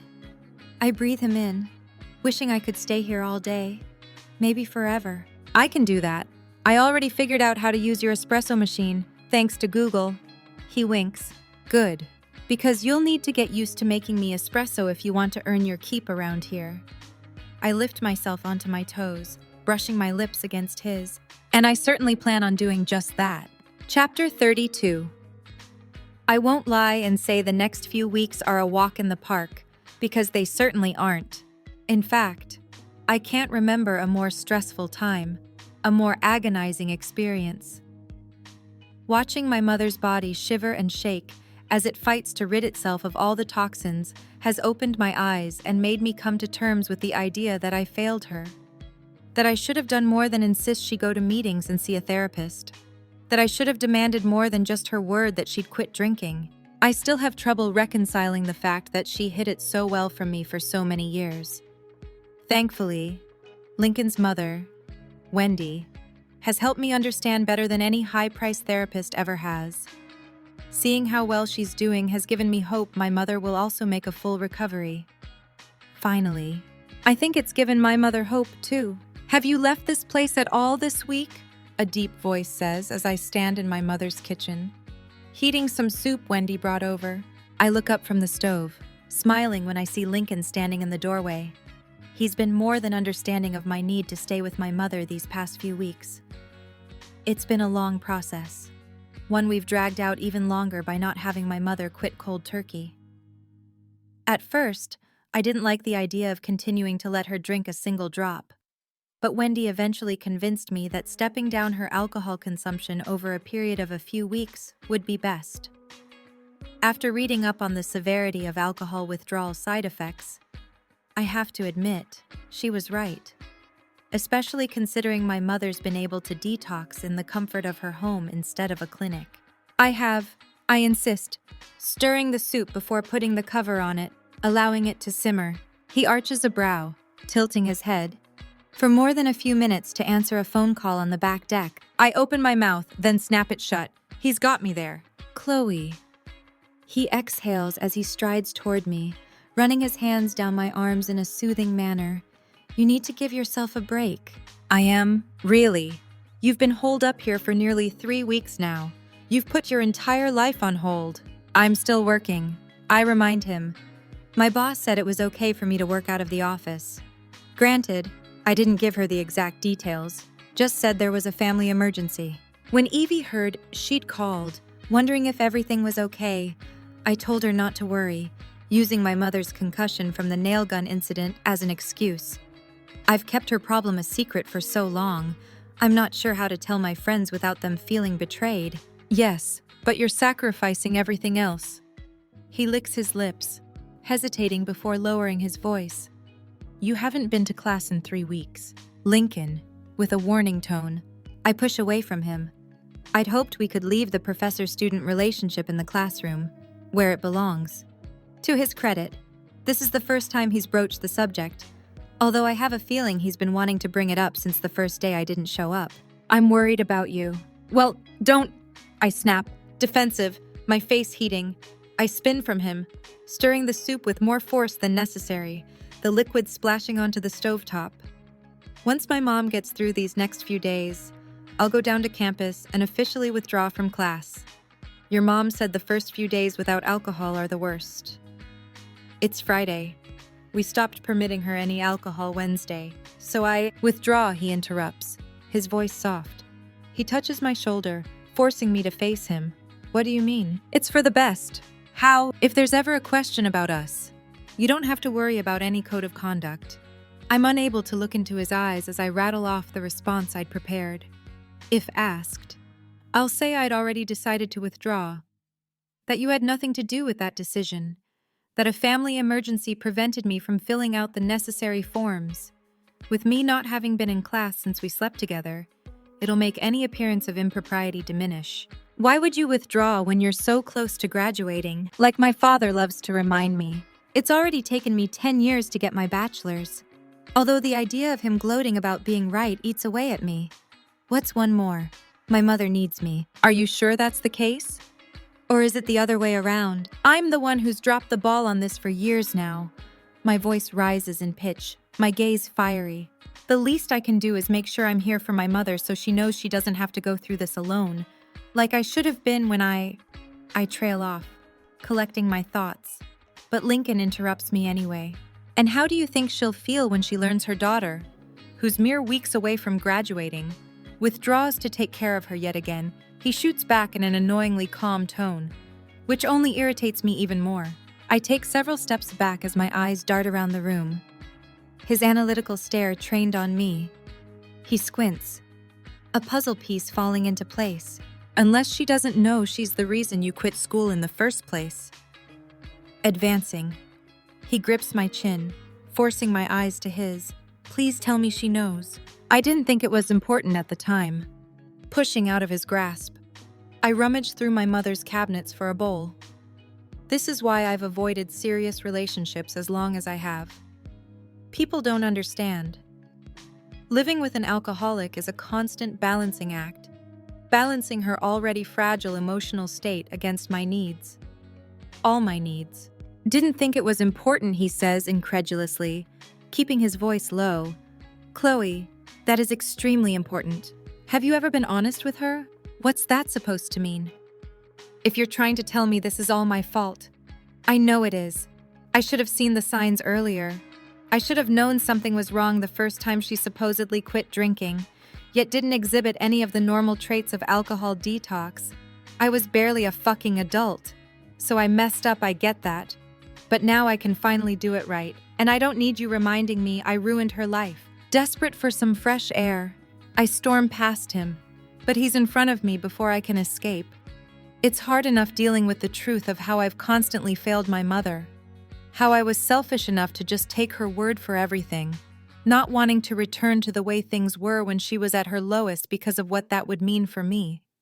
I can't handle Lincoln's disappointment on top of this, too. Hey! He wraps his arms around me, bringing me into his chest. As much as I want to be alone, I can't help melting into his embrace. You did not ruin her life. He tilts my head back, our eyes locking. I blamed myself, too. Thought if I paid more attention to my mother, maybe I would have prevented it. But the truth is, nothing either of us could have done would have stopped any of this from happening. But I've known she's struggled with alcohol most of my life.